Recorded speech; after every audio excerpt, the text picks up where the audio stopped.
From translation, ISV International Standard Version. This 98th day of the year. Today we are reading passages 2 Samuel 13 to 15. 2 Samuel chapter 13, verses 1 to 39. Now David had a son named Amnon, who was the oldest.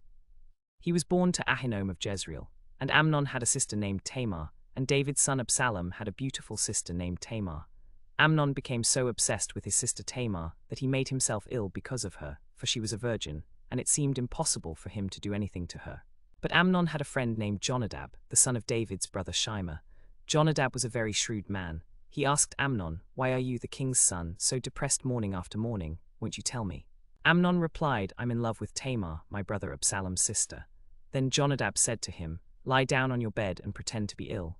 When your father comes to visit you, say to him, 'Please let my sister Tamar come and give me some food to eat. Let her prepare the food in my sight, so I can watch her and eat it from her hand.'" So Amnon lay down and pretended to be ill. When the king came to visit him, Amnon said to the king, "Please let my sister Tamar come and make some cakes in my sight, so I can eat from her hand." David sent home to Tamar, saying, "Go to your brother Amnon's house and prepare food for him." So Tamar went to her brother Amnon's house. He was lying down. She took dough, kneaded it, made cakes in his sight, and baked the cakes.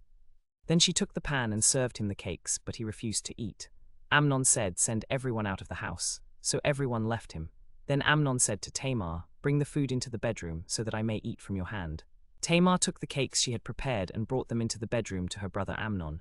But when she brought them to him to eat, he grabbed her and said to her, "Come, lie with me, my sister." "No, my brother," she said to him.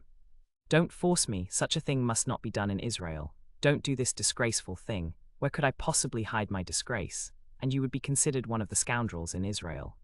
Now therefore please speak to the king, for he won't withhold me from you." But he wouldn't listen to her, and since he was stronger than she, he forced her and lay with her. Then Amnon hated her with an intense hatred. In fact, the hatred he had for her was greater than the love he had previously felt for her. Amnon said to her, "Get up and leave." "No," she said to him, "sending me away would be a greater evil than what you have already done to me." But he refused to listen to her. Then he called his servant and said, "Get this woman out of my presence and bolt the door behind her." Now she was wearing a long-sleeved robe, for that is how the virgin daughters of the king were dressed. His servant put her out and bolted the door behind her. Tamar put ashes on her head and tore the long-sleeved robe she was wearing. She put her hands on her head and went away, crying as she went.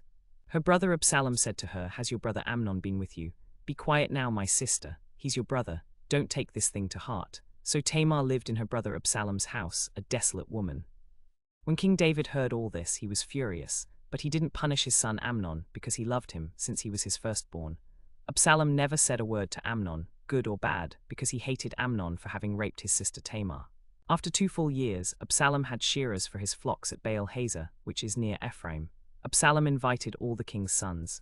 Absalom went to the king and said, "My shearers have come. Let the king and his servants go with me."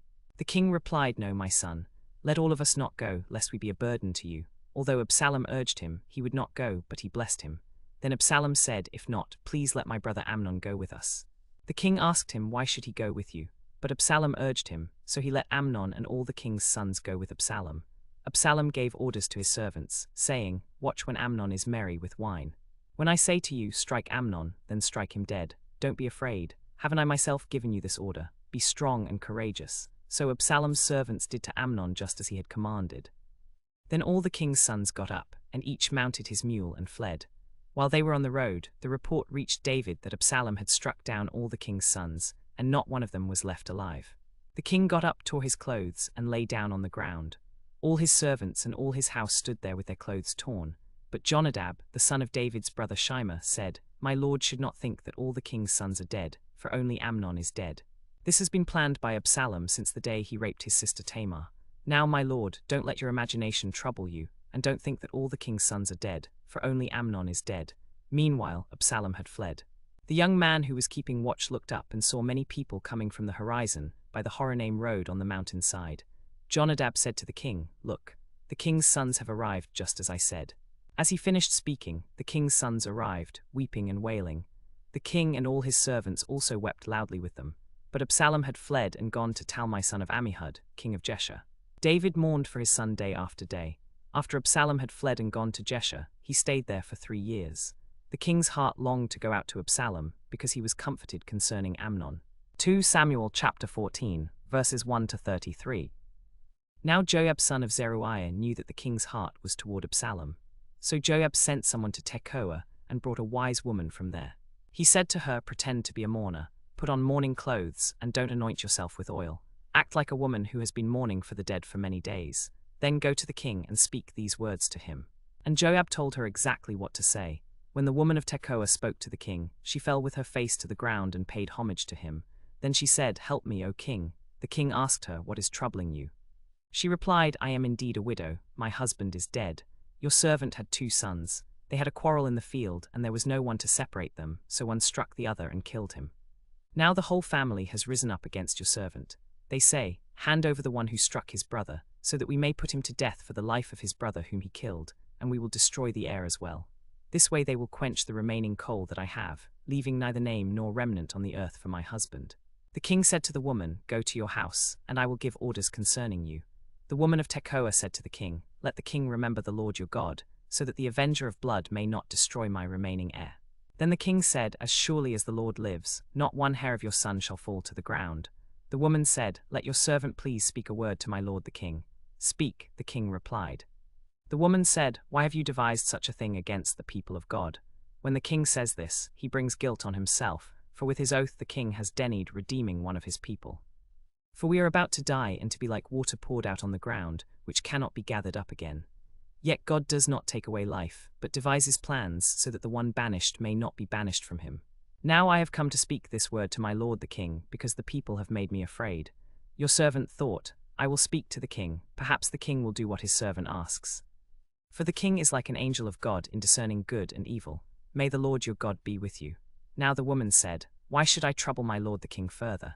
The matter has come from the Lord. Let him do what he thinks best." Your servant thought, perhaps the king will agree with his servant to speak the word of the Lord, so that the avenger of blood may not destroy my remaining heir. Then your servant said, "May the word of my lord the king bring rest, for as the angel of God, so is my lord the king to discern good and evil. May the Lord your God be with him." Then your servant said, "Please let the word of my lord the king bring rest, for as the angel of God, so is my lord the king to discern good and evil.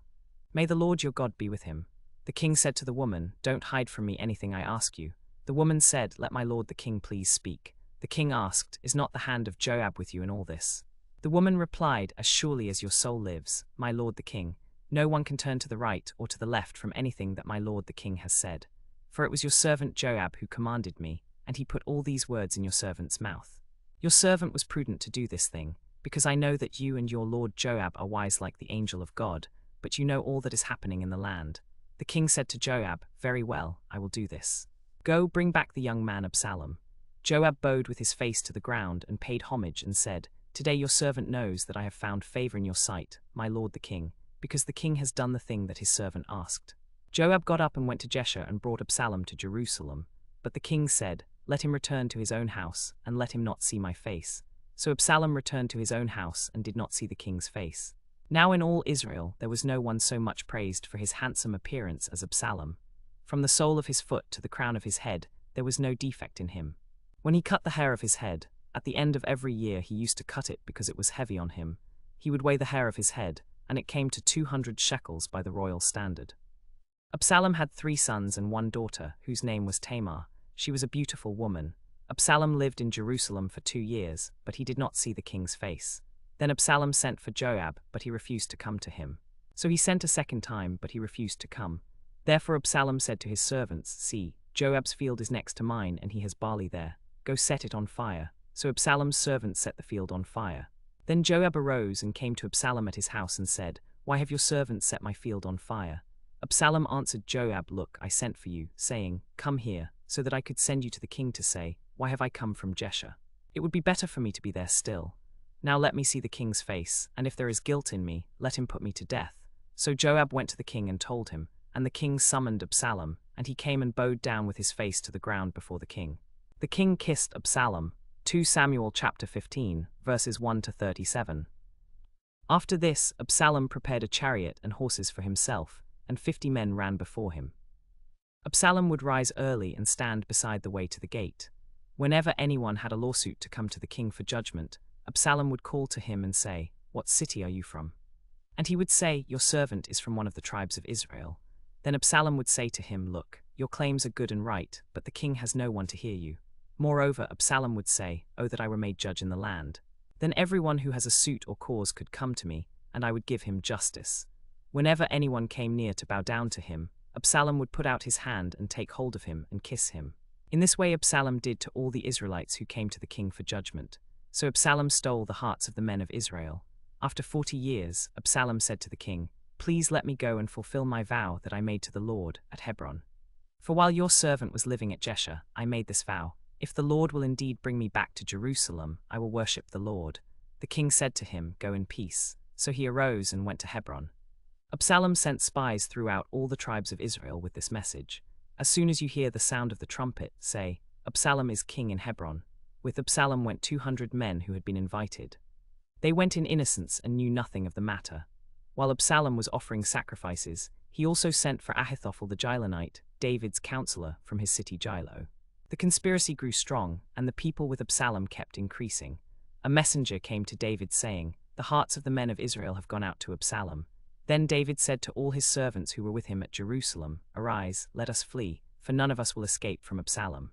Go quickly, lest he overtake us suddenly and bring disaster on us and strike the city with the edge of the sword." The king's servants said to the king, "Here we are. Your servants are ready to do whatever my lord the king says." So the king went out and all his household after him. The king left 10 concubines to keep the house. The king went out with all his household after him, but the king left 10 concubines to keep the house.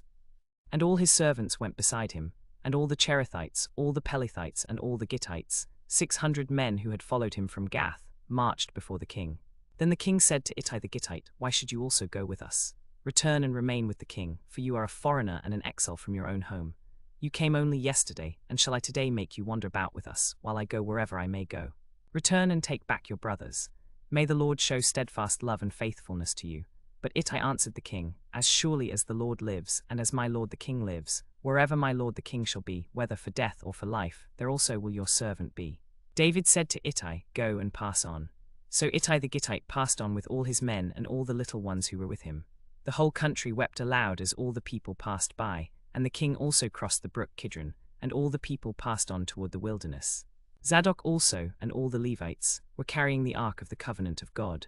They set down the ark of God, and Abiathar went up until all the people had finished passing out of the city. The king said to Zadok, "Carry the ark of God back into the city. If I find favor in the eyes of the Lord, he will bring me back and let me see it and his dwelling place. But if he says, 'I have no delight in you, behold, here I am,' let him do to me as seems good to him." The king said also to Zadok the priest, "Are you not a seer? Return to the city in peace, with your 2 sons, Ahimaaz your son, and Jonathan the son of Abiathar. See, I will wait at the fords of the wilderness until word comes from you to inform me." So Zadok and Abiathar carried the ark of God back to Jerusalem, and they remained there. Then David went up the ascent of the Mount of Olives, weeping as he went, barefoot and with his head covered. And all the people who were with him covered their heads and went up, weeping as they went. It was reported to David, "Ahithophel is among the conspirators with Absalom." Then David said, "O Lord, turn the counsel of Ahithophel into foolishness." While David was coming to the summit, where God was worshipped, behold, Hushai the Archite came to meet him, with his coat torn and earth on his head. David said to him, "If you go on with me, you will be a burden to me. But if you return to the city and say to Absalom, 'I will be your servant, O king, as I have been your father's servant,' then you can defeat the counsel of Ahithophel. Here are Zadok and Abiathar the priests with you. Whatever you hear from the king's house, tell it to Zadok and Abiathar the priests. Their 2 sons are with them, Ahimaaz the son of Zadok and Jonathan the son of Abiathar, and by them you may send to me everything you hear." So Hushai, David's friend, came into the city, just as Absalom was coming into Jerusalem.